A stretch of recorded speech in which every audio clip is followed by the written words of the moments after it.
കലിക ജ്യോതിഷൻ്റെ പ്രണാമം. അപ്പം ഞാൻ ഒരുപാട് തിരക്കിലായിരുന്നു. ഇന്നലെ കോഴിക്കോട് നിന്ന് യാത്ര കഴിഞ്ഞ് കൺസൾട്ടിങ് കഴിഞ്ഞ് ഇന്നലെ വന്നതേ ഉള്ളൂ. അപ്പോൾ അവിടെയും നല്ല തിരക്കും കാര്യങ്ങളൊക്കെ ആയിരുന്നു. എന്നിട്ട് ഇന്ന് എനിക്കൊരു അവാർഡുണ്ട്. തിരുവനന്തപുരം പ്രസ് ക്ലബിൻ്റെ അടുത്ത് ജോയിൻറ്റ് കൗൺസിൽ ഹാളിൽ വെച്ച് ഒരു അവാർഡുണ്ട്. പ്രവചന കുലപതി പുരസ്കാരം തരികയാണ്. അവർ ഒരു ചാനലിൻ്റെ അവാർഡാണ്. പൊളിറ്റിക്സ് കേരള എന്ന് പറയുന്ന ഒരു ചാനലിൻ്റെ അവാർഡാണ്. അതിൽ പ്രശംസി പത്രവും 25,000 രൂപയും അവാർഡും കൂടെ ജോയിൻറ്റ് കൗൺസിലിൽ വെച്ചിട്ട് നമ്മുടെ വിദ്യാഭ്യാസ വകുപ്പ് മന്ത്രിയും പിന്നെ വന്നിട്ട് കെ മുരളീധരൻ അവറുകളുമാണ് ചീഫ് ഗസ്റ്റായിട്ട് വരുന്നത്. കടകംപള്ളി സുരേന്ദർജി, അങ്ങനെ പോകുന്ന ഒരു ആൾക്കാർ ചേർന്നിട്ടാണ് അവാർഡ് നമുക്ക് സമ്മാനിക്കുന്നത്. അപ്പോൾ സ്വാഭാവികമായിട്ട് ഞാൻ തിരക്കാണ്. എങ്കിലും ഒരുപാട് പേര് 2 കാര്യത്തെ ചോദിച്ച് എൻ്റെ അടുത്ത് നിരന്തരം വാട്സപ്പിൽ ബന്ധപ്പെട്ടുകൊണ്ടിരിക്കുകയാണ്. അപ്പോൾ സ്വാഭാവികമായിട്ട് അതിനെക്കുറിച്ച് വീഡിയോ ഇടണം എന്ന് ഞാനിപ്പോൾ അവാർഡ് വാങ്ങാൻ വേണ്ടി ഇവിടെ സെൻട്രൽ സ്റ്റേഡിയത്തിൻ്റെ അടുത്ത് എത്തി വണ്ടി പാർക്ക് ചെയ്തിരിക്കുകയാണ്. അപ്പോൾ കാറിനകത്ത് ഇരുന്നുകൊണ്ട് തന്നെ ഞാനൊരു വീഡിയോ ഇടുകയാണ്. ഇതിപ്പം സമയം ഇപ്പം 4:35 ആയുള്ളൂ. 5 മണിക്കാണ് ഫംഗ്ഷനായിട്ട് വരുന്നത്. അപ്പോൾ കിട്ടിയ സമയം കൊണ്ട് ഞാൻ എൻ്റെ വണ്ടിക്കകത്തിരുന്ന് ഈ വീഡിയോ ഇടുകയാണ്. സ്വാഭാവികമായിട്ട് ഒന്നാമത്തേത് നമ്മുടെ അർജുനെ കുറിച്ച് തന്നെയാണ്. അർജുനെ കുറിച്ച് ഞാൻ വീഡിയോ ചെയ്തായിരുന്നു. അതായത് അർജുൻ 17-ാം തീയതി തന്നെ അർജുൻ നമ്മളെ വിട്ടു പോയ കാര്യത്തെക്കുറിച്ച് ഞാൻ വീഡിയോ ഇട്ടിരുന്നു. വെറും 3 മണിക്കൂറാണ് അർജുൻ ജീവന് വേണ്ടി പോരാടിയത്. പക്ഷേ 3 മണിക്കൂറെ അപകടം നടന്ന് അർജുന് ജീവൻ ഉണ്ടായിരുന്നുള്ളൂ. ആ 3 മണിക്കൂർ കൊണ്ട് ജീവൻ നഷ്ടപ്പെട്ടതായിട്ടാണ് പ്രശ്നവശാൽ കാണാൻ സാധിക്കുന്നത്. അപ്പോൾ അത് അന്ന് തന്നെ ഞാനത് പറഞ്ഞു കഴിഞ്ഞിരുന്നു. സ്വാഭാവികമായിട്ട് ഇതിനകത്ത് എനിക്ക് ചില കാര്യങ്ങൾ ഇന്ന് പ്രശ്നം വയ്ക്കുമ്പോൾ ഞാൻ പറഞ്ഞു 8-നും 12-നും ഇടയ്ക്ക് വണ്ടിയുടെ സ്ഥാനം നിർണ്ണയിക്കാനോ അല്ലെങ്കിൽ അത് നമുക്ക് അർജുനെ കിട്ടിയില്ലെങ്കിൽ പിന്നെ 12-ാം തീയതിക്ക് ശേഷം പ്രശ്നം വെച്ചതിന് ശേഷം മാത്രമേ എന്തെങ്കിലും പറയാൻ സാധിക്കുകയുള്ളൂ എന്ന്. അപ്രകാരം നാം ഇന്ന് രാവിലെ പ്രശ്നം വെച്ചിരുന്നു. പ്രശ്നം വയ്ക്കുമ്പോൾ മൊത്തത്തിൽ ദുരൂഹതകളും കാര്യങ്ങളുമാണ് നമുക്ക് കാണാൻ സാധിച്ചത്. ശത്രുഭാവം ശക്തമായിട്ടാണ് കാണുന്നത്. 6-ാം ഭാവാധിപനാണ് കാണപ്പെടുന്നത്. അപ്രകാരം ആരൊക്കെയോ അർജുനൻ്റെ ഡെഡ് ബോഡി പോലും കിട്ടരുത്, അല്ലെങ്കിൽ അർജുനെ വണ്ടി പോലും കിട്ടരുത് എന്നൊക്കെ ഉള്ള രീതിയിലുള്ള ചിന്താഗതികളുടെ ഒരു ഭാഗം, ശത്രുഭാവം നമുക്കവിടെ കാണാൻ സാധിക്കുന്നുണ്ട്. ജ്യോതിഷത്തിൽ കാണുന്നതേ നമുക്ക് പറയാൻ പറ്റുള്ളൂ.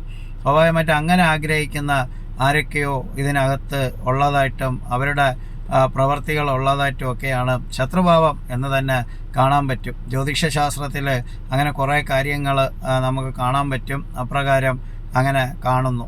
തീർച്ചയായും അതിനകത്ത് ഒരുപാട് ദുരൂഹതകൾ ഉള്ളതായിട്ടാണ് പ്രശ്നവശാൽ കാണാൻ സാധിക്കുന്നത്.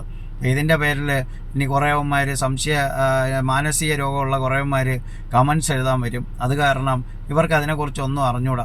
അപ്പം ഞാൻ ഇടയ്ക്ക് പറഞ്ഞു, തന്ത്രി പൂജ ചെയ്യുമ്പോൾ തന്ത്രി എന്നാൽ ഭഗവാന്റെ പിതാവ് ആയിക്കൊണ്ടേ നമുക്ക് ഭഗവാന്റെ ഊർജ്ജത്തെ ദർബയിൽ ആവാഹിക്കാൻ പറ്റൂ. അപ്പോൾ ഓരോരുത്തന്മാർക്കും ഇതിനെക്കുറിച്ച് ഒന്നും അറിഞ്ഞൂടാത്തവന്മാരാണ് പൊട്ട കമൻസുകൾ എഴുതുന്നത്. തീർച്ചയായും ഈ വീഡിയോയുടെ താഴെ നിങ്ങൾക്ക് കമൻസ് എഴുതാൻ സാധിക്കില്ല. ഞാൻ കമൻസ് ബോക്സ് ഓഫ് ചെയ്യും. ഇത് വ്യക്തമായിട്ട് നിങ്ങൾ മനസ്സിലാക്കണം. അല്ലാതെ ചുമ്മാ എന്തെങ്കിലും ചളുപിള്ളാന്ന് ഇതിൻ്റെ ഫ്രണ്ടിൽ വന്ന് പറയില്ല. ജ്യോതിഷം അറിഞ്ഞൂടാത്തവർ ഏത് പേങ്ങയ്ക്കും ഏത് യവനും വന്നിട്ട് എന്തെങ്കിലും അറിഞ്ഞൂടെങ്കിലും അതിൻ്റെ മുമ്പ് എന്തെങ്കിലുമൊക്കെ എഴുതി വെച്ചിട്ട് പോകും. ചിലപ്പോൾ ചീത്ത പോലും എഴുതി വയ്ക്കും. ചീത്ത എഴുതിയാൽ ഞാൻ അതിന് മറുപടി കൊടുക്കുകയും ചെയ്യും. അതെൻ്റെ ഒരു സ്വഭാവമാണ്. ഇതിനെക്കുറിച്ച് ഒരു ഗ്രാഹ്യം ഒരു ഐഡിയ ഇല്ലാതെ ആർക്ക് വേണമെങ്കിലും ഇവിടെ ഒരു കമൻസ് ബോക്സിൻ്റെ താഴെ വന്ന് എന്തെങ്കിലുമൊക്കെ എഴുതി വെച്ചിട്ട് പോവാം. അങ്ങനെ ഒരു കാലം വന്നിരിക്കുകയാണ്. പക്ഷേ എൻ്റെ വീഡിയോയുടെ താഴെ എഴുതണമെങ്കിൽ എൻ്റെ അനുവാദം വേണം, അല്ലെങ്കിൽ അത് ഓക്കെ.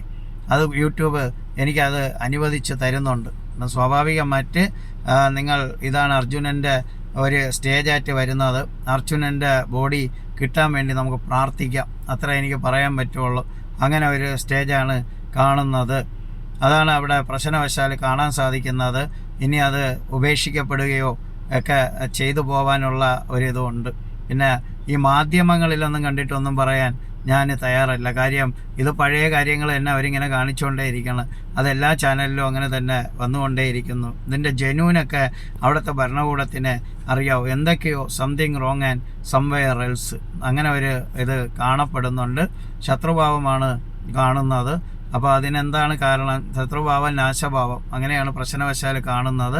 സ്വാഭാവികമായിട്ട് ഓരോ കൈകളിൽ നിന്ന് ഒഴിവായി ഇന്ന് നമ്മുടെ കടലോര, അതായത് നമ്മുടെ കടൽ സേനയും അവിടെ നിന്ന് പിന്മാറിയിരിക്കുകയാണ്. ഇനി അത് ഒഴുക്ക് മാറിയതിന് ശേഷമേ അന്വേഷിക്കാൻ പറ്റൂ എന്നുള്ള രീതിയിലാണ് അത് വരുന്നത്.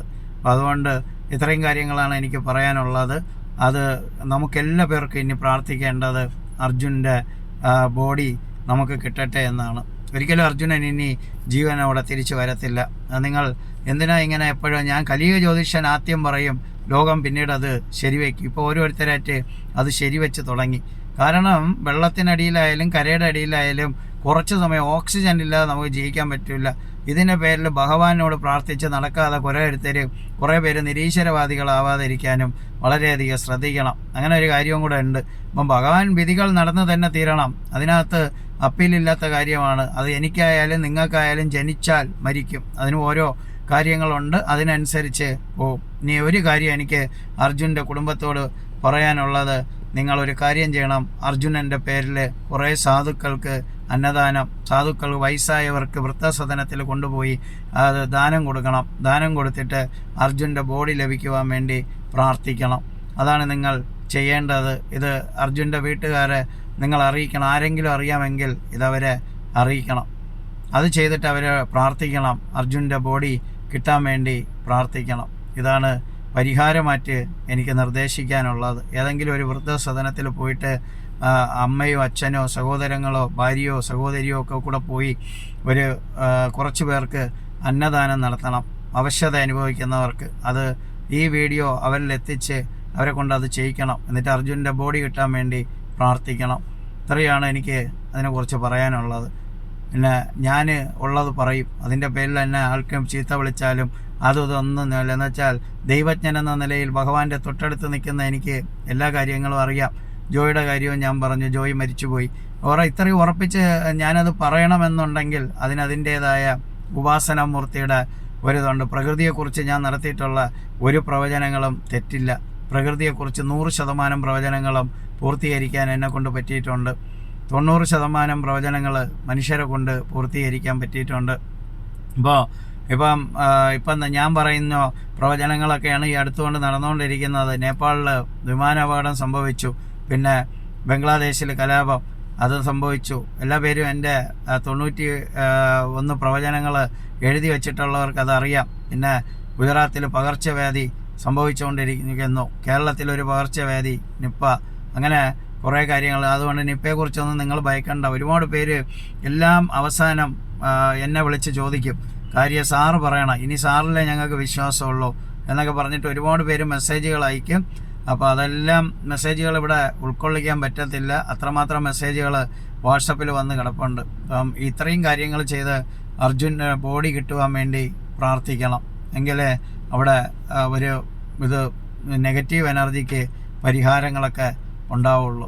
അപ്പം അങ്ങനെയൊക്കെയാണ് കാണുന്നത് കലിയുഗ ജ്യോതിഷം പറയും. അതിന് ഒരു മറയും കൂടാതെ തന്നെ പറയും. യാഥാർത്ഥ്യങ്ങൾ നമ്മൾ ഒളിച്ചു വെച്ചിട്ട് കാര്യമില്ല. അതങ്ങനെയാണെങ്കിൽ ഉറപ്പിച്ച് നമുക്കത് വിശ്വാസം, നമ്മുടെ ശാസ്ത്രത്തിൽ അത്രത്തോളം ഗാഢമായിട്ട് നമ്മളത് പഠിച്ചു. ശാസ്ത്ര ആഴത്തിൽ തന്നെ പഠിച്ച സ്ഥിതിക്ക് നമുക്ക് ഒറ്റ സ്റ്റെപ്പിൽ തന്നെ പറയാം, ലോകത്ത് ഒരു സാങ്കേതിക വിദ്യയും ഒരു ടെക്നോളജി ഉപയോഗിക്കാത്ത ശാസ്ത്രം ഇത്രയും അഹങ്കരിച്ച് നിൽക്കുന്ന സമയത്ത് പോലും ഒരു ഇതുപോലും ചെയ്യാതെ കണ്ണടച്ചിരുന്ന് ലോകം കണ്ട നമ്മുടെ ആചാര്യന്മാരെ പോലെ, ആചാര്യന്മാർക്ക് അങ്ങനെ ഒരു വീക്ഷണവും ദീർഘദൃഷ്ടിയുണ്ട്. അതെല്ലാവർക്കും ഉണ്ടാവണമെന്നില്ല. അപ്പോൾ എന്നെപ്പോലെ ഒരു വ്യക്തി ദീക്ഷ സ്വീകരിച്ചതാണ്, ഓറയുള്ളതാണ്. സ്വാഭാവികമായിട്ട് എനിക്കത് പറയാൻ സാധിക്കും. അത് ഉറപ്പായിട്ട് എൻ്റെ ഭഗവാൻ അത് പറഞ്ഞാൽ ഞാൻ ഉറപ്പായിട്ട് അത് പറയും. അപ്പം അതുകൊണ്ട് ഇനി അവരുടെ കുടുംബം അതാണ് ചെയ്യേണ്ടതായിട്ട് വരുന്നത്. പിന്നെ വരുന്നത് ഇപ്പോൾ ലോകം മൊത്തം അറിഞ്ഞോ, ഇവിടെ ഇന്ത്യ മൊത്തം പേടിച്ച്, അല്ലെ കേരളം മൊത്തം പേടിച്ച് വിറയ്ക്കുന്ന മുല്ലപ്പെരിയാർ രാവിലെ ഒരു 50 മെസ്സേജെങ്കിലും വന്നു. മുല്ലപ്പെരിയാറിനൊന്നും സംഭവിക്കില്ല. നിങ്ങൾ എന്തിനായി പറയുന്നത്? ഇതൊക്കെ സ്റ്റണ്ടുകളാണ്. ഇതൊക്കെ ഓരോരുത്തർ 5 വർഷം മുമ്പേ കുറേ ജാഥയും ബഹളവും ഒക്കെ സംഭവിച്ചോ.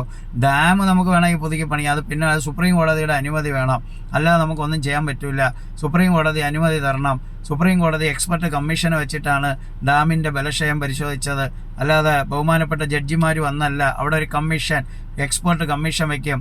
ഇതിനെക്കുറിച്ച് നല്ലതുപോലെ നോളജ് ഉള്ളവർ, ടെക്നിക്കൽ ഐഡിയ ഉള്ളവർ ചേർന്നിട്ട് ഒരു പാനൽ വെച്ചിട്ടാണ് അവർ അതിനെക്കുറിച്ച് അങ്ങോട്ടും ഇങ്ങോട്ടും വാദപ്രതിവാദങ്ങളൊക്കെ വെച്ച്. ബഹുമാനപ്പെട്ട സുപ്രീം കോടതി ബലക്ഷയം ഉണ്ടെങ്കിൽ അങ്ങനെ ചെയ്യുമോ എന്ന് നിങ്ങൾ ആലോചിക്കണം. ബഹുമാനപ്പെട്ട സുപ്രീം കോടതിയിൽ നിന്നാണ് എത്രയോ അടി വെള്ളം ഉയർത്താൻ വേണ്ടി ഓർഡർ വന്നത്. അപ്പോൾ നിങ്ങളത് മനസ്സിലാക്കണം. അങ്ങനെ ഒരിക്കലും സുപ്രീം കോടതി ജനങ്ങളെ കുരുതി കൊടുക്കാൻ സമ്മതിക്കില്ല.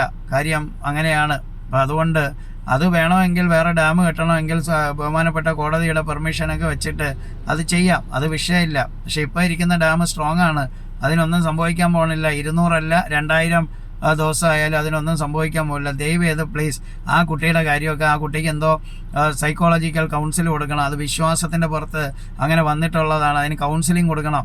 അതാണ് കൃഷ്ണൻ്റെ കൂടെ കളിച്ചു, ഫുട്ബോൾ കളിച്ചു, അങ്ങനെ ഇങ്ങനെ, അതൊക്കെ ഒരു ഹാലുനൈസേഷനായിട്ട് വരുന്ന കാര്യങ്ങളാണ്. ഇതിൻ്റെ പുറകെ നിന്ന് നിങ്ങൾ പോകാതിരിക്കുമോ, ഈ വിശ്വാസത്തെ അന്ധവിശ്വാസത്തിലേക്ക് കൊണ്ടെത്തിക്കാതിരിക്കുമോ പ്ലീസ്. അത് ഞാൻ പറയുകയാണ്. ഇതൊക്കെ ഹിന്ദു മതത്തിൻ്റെ സംസ്കാരം തന്നെയെങ്കിൽ അതിനൊക്കെ അന്ധവിശ്വാസത്തിലേക്ക് കൊണ്ടുപോകാതിരിക്കുമോ.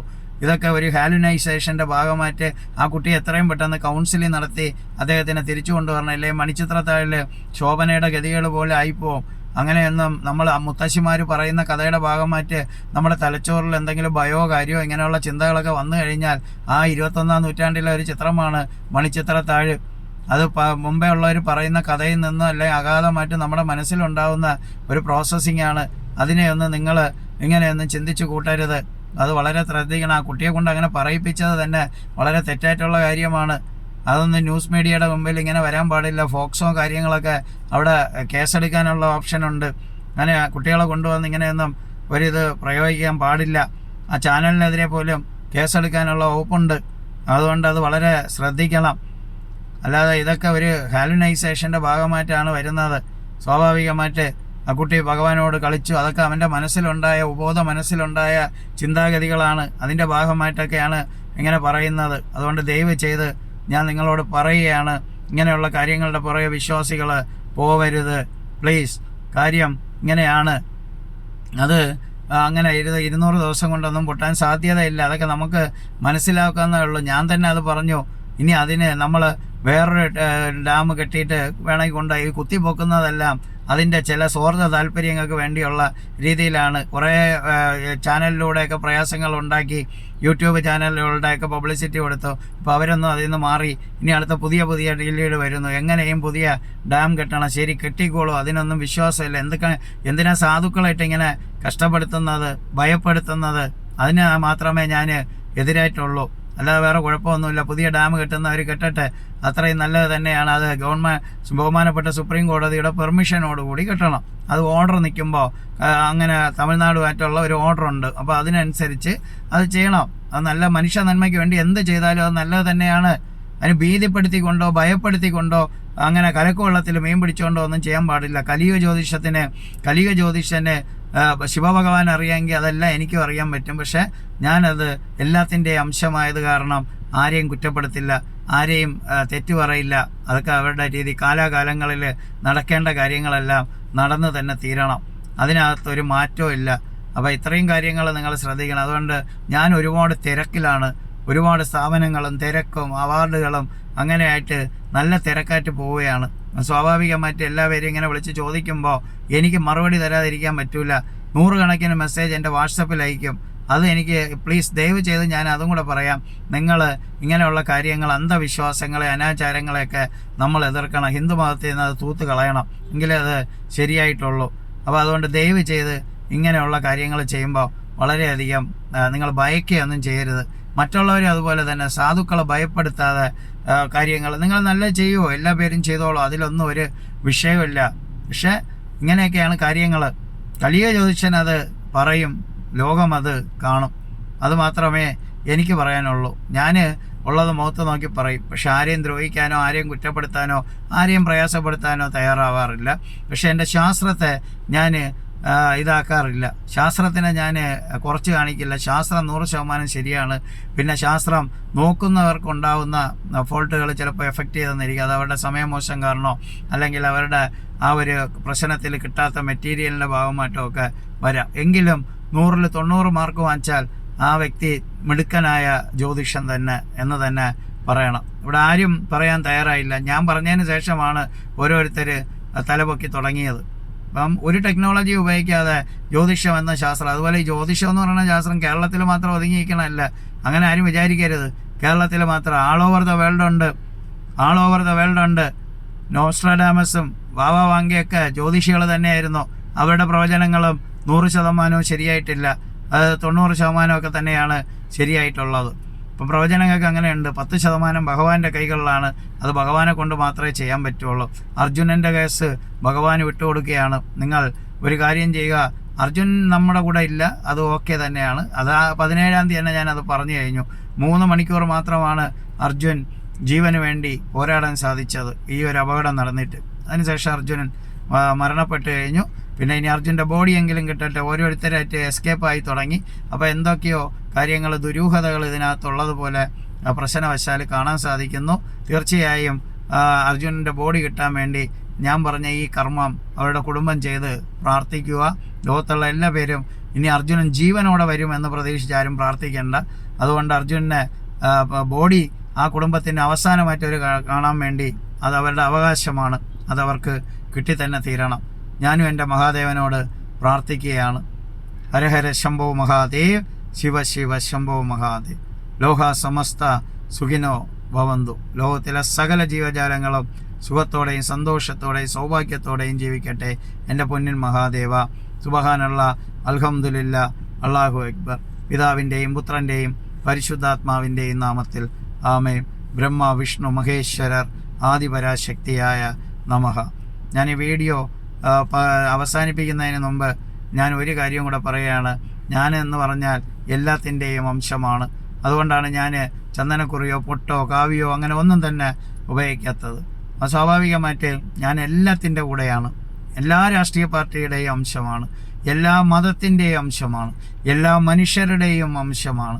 അപ്പോൾ അതുകൊണ്ടാണ് ഞാൻ അങ്ങനെ. ഒരുപാട് പേര് ചോദിച്ചിട്ടുണ്ട്, സാറ് ഒരു ചന്ദനക്കുറി പോലും ഇട്ടിട്ടില്ല. അങ്ങനെ ഇടാൻ പറ്റില്ല. ഞാൻ ഒരാളുടെ പ്രതിനിധിയല്ല, ഒരു സംസ്കാരത്തിൻ്റെ പ്രതിനിധിയല്ല. ലോകത്തിലുള്ള സകല ജീവജാലങ്ങൾക്കും വേണ്ടി പ്രവർത്തിക്കുന്നവനാണ്. നല്ലതും മോശവും എല്ലാം കൊണ്ടേ പ്രകൃതിക്ക് മുന്നോട്ട് പോകാൻ സാധിക്കുകയുള്ളൂ. അപ്പോൾ അത് നിങ്ങളെല്ലാ പേരും മനസ്സിലാക്കണം. കലിക ജ്യോതിഷൻ്റെ നന്ദി, നമസ്കാരം, പ്രണാമം.